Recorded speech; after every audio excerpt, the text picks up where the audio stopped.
ফকৰা যোজনা। শলা গছ দেখিলে সকলোৱে বাগি কুঠাৰ মাৰে।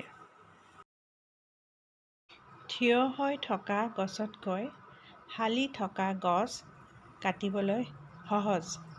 এনে গছ কোনো এটা দিশৰ পৰা বাগি কুঠাৰ মাৰিয়েই বগৰাই পেলাব পাৰি। একেদৰে মানুহৰ ক্ষেত্ৰতো দুৰ্বল আৰু দুখীয়া শ্ৰেণীৰ লোকসকলক হালি থকা গছৰ লগত তুলনা কৰিছে। এনে লোকৰ ওপৰত অন্যায় অত্যাচাৰ কৰিলে তাক প্ৰতিবাদ কৰাৰ ক্ষমতা নাই বুলি জ্ঞান কৰে আৰু বিভিন্ন উপায়েৰে তেওঁলোকক শোষণ কৰি নিজৰ স্বাৰ্থ পূৰণ কৰিব বিচাৰে। কিন্তু ক্ষমতাৱান লোকৰ ওপৰত এনে বৰ্বৰতা দেখুৱাব নোৱাৰে।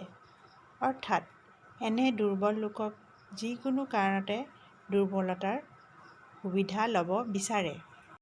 ইয়াৰ তাৎপৰ্য হ'ল এয়ে যে দুৰ্বল লোকৰ দুৰ্বলতাৰ সুযোগ গ্ৰহণ কৰা উচিত নহয়।